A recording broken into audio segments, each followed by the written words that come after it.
Agradecemos la presencia entre nosotros de un rector de la Universidad Monte Ávila de Caracas, Venezuela, pero hay que señalar que él es venezolano, pero que se hizo su doctorado en la Universidad de Puerto Rico, y además que su tesis doctoral es sobre la restauración de República Dominicana, que se conmemora mañana.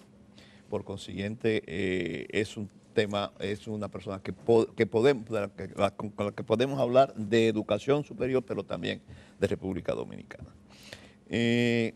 ¿Cómo es eso de que un venezolano que estudia en Puerto Rico acoge como tesis doctoral la restauración en República Dominicana? ¿Qué le motivó a esa tesis? Tiene su antecedente y es muy interesante dentro del proceso de investigación.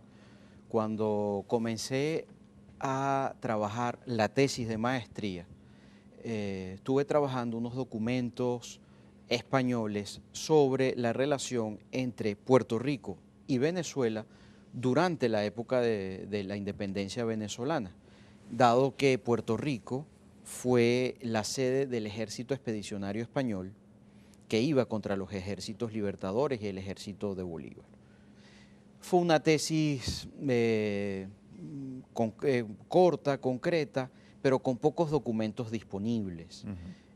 Cuando empecé a trabajar la tesis doctoral, empecé a trabajar documentos sobre el Grito de Lares, que es el movimiento de independencia más fuerte que tuvo Puerto Rico, en su relación de pensamiento ideológico y de influencia de Venezuela hacia Puerto Rico.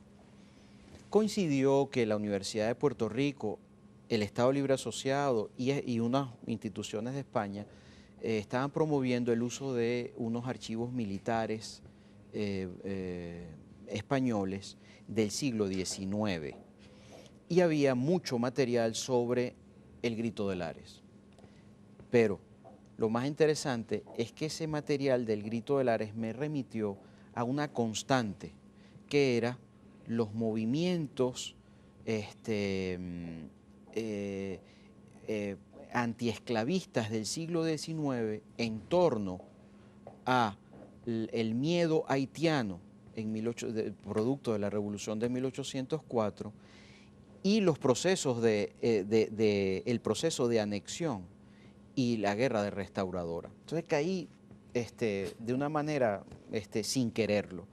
¿Por qué? Porque el material fue tan grande que yo, y desde el punto de vista documental, trabajé más de 5.000 legajos y orienté la tesis a la restauración desde el punto de vista geopolítico de Cuba, Puerto Rico y España en torno al proceso anexionista. Claro, hubo 3 líneas claves de desarrollo investigativo: la anexión y la restauración en sí,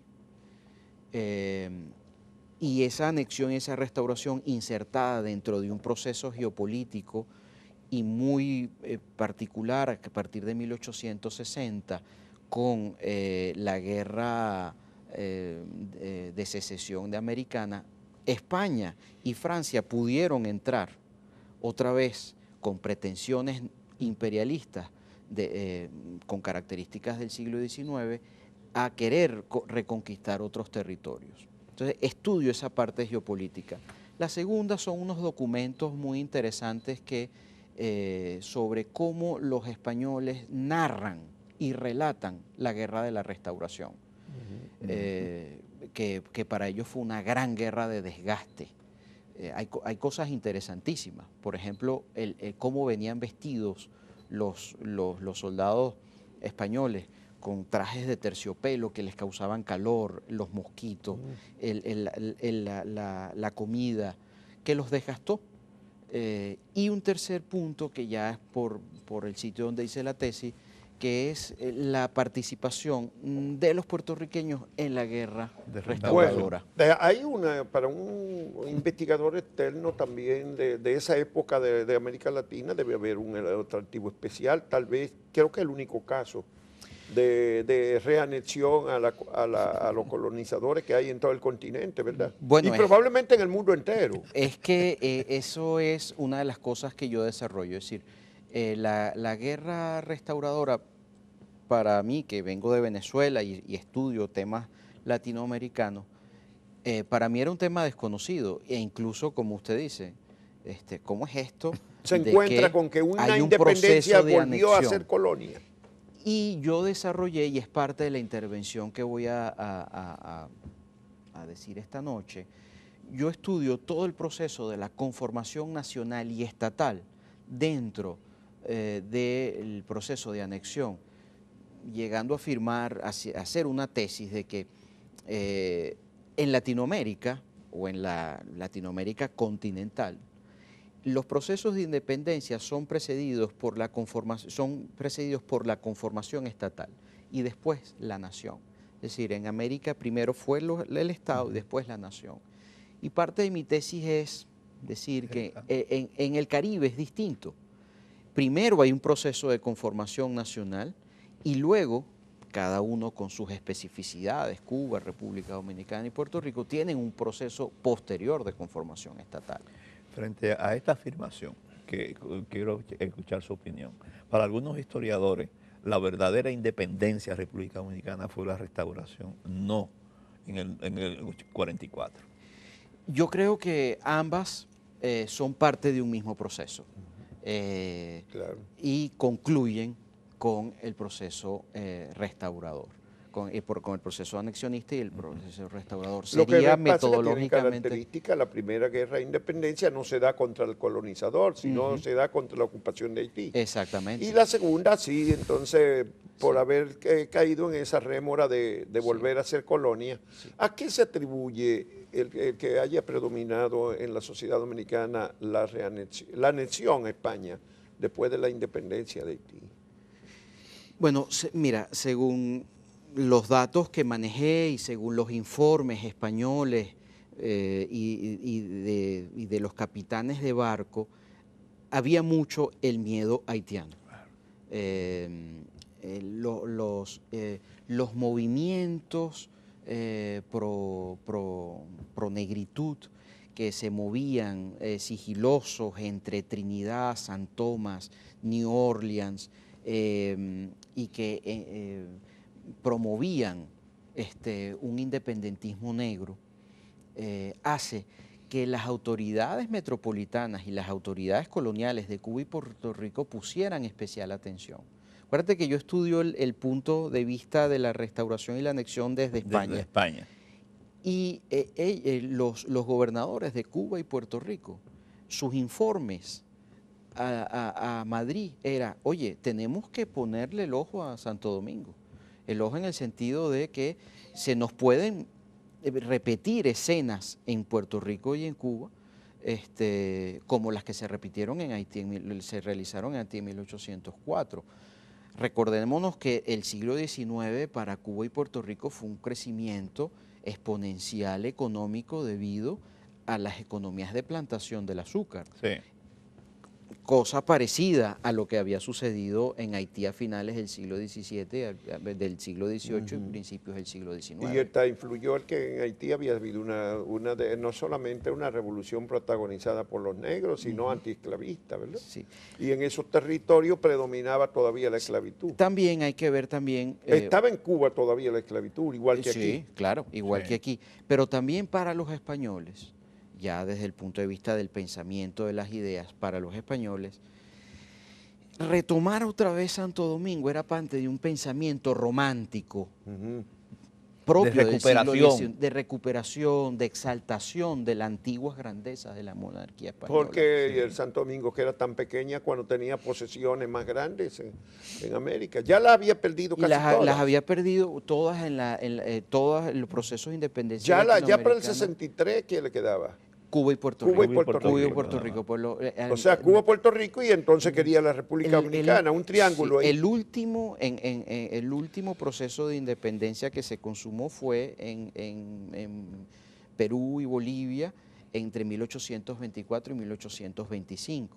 Entonces, claro, a partir de con la llegada de Isabel II, el romanticismo, bueno, era una pretensión de volver a las glorias pasadas.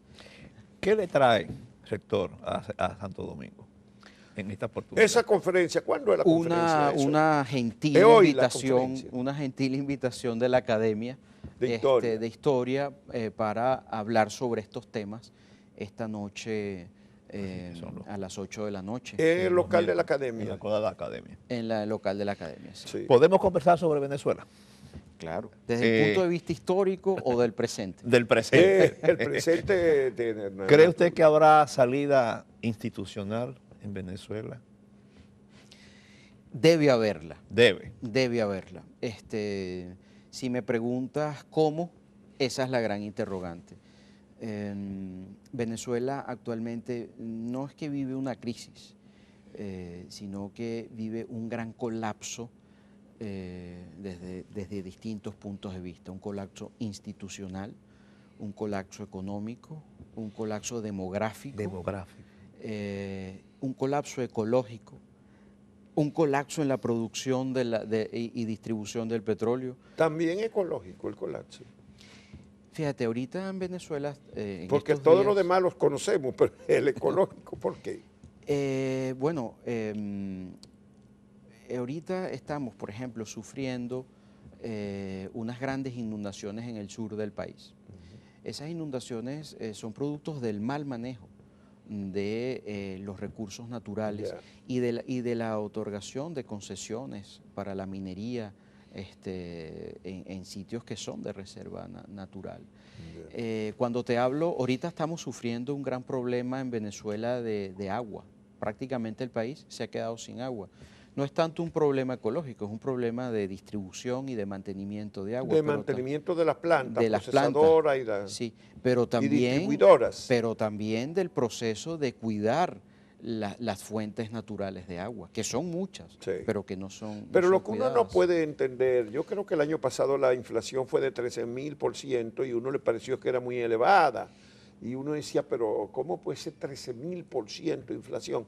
Que este año haya vaticinado el Fondo Monetario Internacional que la inflación va a llegar a 1 millón. 1 %. ¿Por Sí, ciento? sí. Y que eso es real, eso es posible. 1 millón. Bueno, lo estamos viviendo. Además, ¿Pero eso qué quiere decir? ¿Que es 100.000 por mes? Mira, te voy a decir algo que ahorita en Venezuela se están viviendo dos tipos de inflación, por decirlo de alguna manera. Una hiperinflación en bolívares y una inflación en dólares. Porque en Venezuela hay una dolarización de facto y todos los precios están siendo cotizados en dólares. Y una de las mayores fuentes de ingresos del venezolano medio, del venezolano común, son las remesas que vienen del exterior. En dólares. En claro. dólares. ¿Cuánto implican las remesas de los venezolanos al año? No tengo el dato exacto en este momento, pero son grandísimas. Bueno, no hay tanto venezolanos como dominicanos fuera. Si nosotros son 6.000 millones de dólares. Perdón, yo leí recientemente 2.3 millones de venezolanos. Bueno, mira, ese es el colapso demográfico. Ese es el pero colapso ahí están todos los de los últimos 2 años, 3, y ahí hay una parte que no remesa todavía. Incluso hay algunos datos que hablan de 3 millones de venezolanos. Sí, que han salido del país buscando. Por eso, eso no están remesando por ahora. La gran mayoría, ¿verdad? Porque no están en condiciones. Bueno, acuérdate que el proceso de migración siempre es complejo. Hay gente que le va bien, hay gente que le va mal. Pero bueno, la mayoría. Y lo que pasa es que tú mandas a Venezuela $50, $20 y es una gran ayuda. Pero no es solamente el envío de dólares. Te voy a decir, uno de los grandes dramas que vive el país es la escasez de medicamentos. Y cuando te hablaba de colapsos, no te nombré porque el colapso no hay del sistema de salud. No hay medicamentos. No es que no puedes pagarlo, es que no hay. Pero no hay porque no hay dinero para llevarlo. Bueno, porque los que tienen que ser importados no se importan y los que se producían en Venezuela dejaron de producirse. Sí. Y lo importado sería muy caro para el costo de la moneda nacional. Carísimo, sí. Y además con la devaluación, porque un precio se fija hoy y con esa devaluación casi diario, ¿verdad? Bueno, fíjate, mira, yo una vez entré a un restaurante de esos que se paga al final, que son self-service, Cuando llegué, me dijeron, pague ahorita, porque si paga al final, Ya va a ya ser más subió el cara la precio. comida. Ese es el tipo de hiperinflación que estamos viviendo. Colapso demográfico, las repercusiones que eso ha tenido en la vida familiar, el tejido social, desaparición de familiares, de amigos. Es una tragedia que ya nos está pasando factura, la atomización de las familias. Venezuela, aunque hay un bono demográfico de gente joven todavía en Venezuela, la familia está atomizada, desestructurada, padres que se han ido dejando los hijos, dejando los hijos con los abuelos o con los tíos, o hijos que han dejado a padres viejos y mayores para buscar soluciones y oportunidades laborales. No sé si ustedes conocieron Caracas. Caracas era una ciudad congestionada, con tráfico. Dura. Sí. Hoy Caracas está vacía y las ciudades del interior del país están desoladas. Están desoladas. Te doy Porque un dato. una parte de la huida es de gente de la capital. De clase todo el media país, que se ha ido. todo el país. Mira, parte de la emigración es una emigración cualificada, Sí. gente Sí, ya lo universitaria, Sí, sí, sí. que eso genera un impacto en todos los procesos y en todos los procesos económicos, administrativos, gerenciales y educativos. Te voy a decir, hay promociones de bachilleres o promociones de determinadas carreras que el 100% se va del país. Entonces, eso se pasará factura, esa desolación. Es triste decirlo. Bueno, pero es lo que al mismo tiempo la huida de la gente es un desahogo para el régimen y para la situación política y económica. De todas maneras, eso se revierte contra la posibilidad de forzar salida, el que la gente se vaya.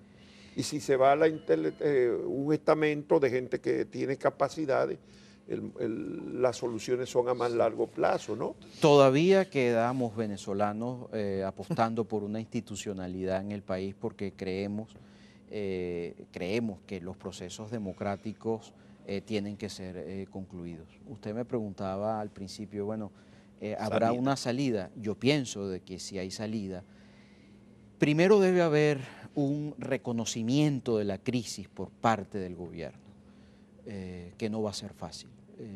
No se reconoce la crisis. No se reconoce. Aunque se vive.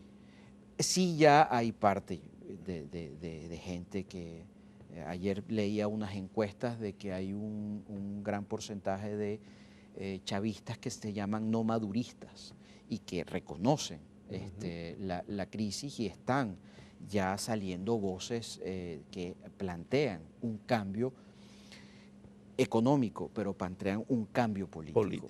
Donde haya una salida institucional y una salida democrática de esto. Pero debe haber un reconocimiento y desde ese reconocimiento, aunque pueda sonar repetitivo y a veces debe haber una unidad de todos los elementos políticos, de la sociedad civil, de la iglesia, de los empresarios, a trabajar para una reconstrucción institucional.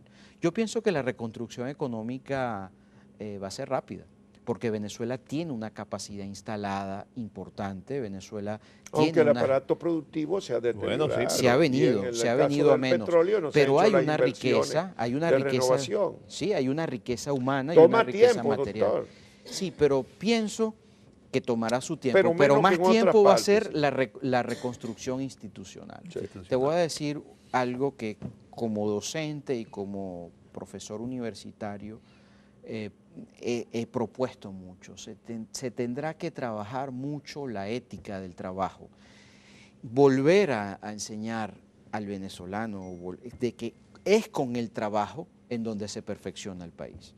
Estos 20 años el gobierno ha, producto de los grandes precios del petróleo, bueno, es el dando dádivas que al dio pueblo, hasta para y entonces gran parte del dio pueblo... hasta para distribuir en el exterior. Sí, exactamente. Bueno, pues, doctor Francisco Febres Cordero, muchas gracias al rector de la Universidad de Monte Ávila en Caracas, Venezuela, le damos la bienvenida y ya saben que esta noche a las 8 tiene una conferencia en la Academia de la Historia. Es autor, bueno, su tesis doctoral versó sobre la restauración de la República. Y la oportunidad es muy buena para haberlo invitado hoy, porque mañana estamos todos celebrando la fiesta nacional de restauración de la República, día no laborable. Esperamos que los que se van de fin de semana lo disfruten con moderación, que vengan todos, que no nos falte ninguno el lunes, porque muchos se van a ir, van a hacer puente, mañana es jueves. Así que muchas gracias por la compañía de este día y nosotros de todas maneras estaremos mañana a las 6 aquí como siempre. 1+1, principio y fin de la comunicación.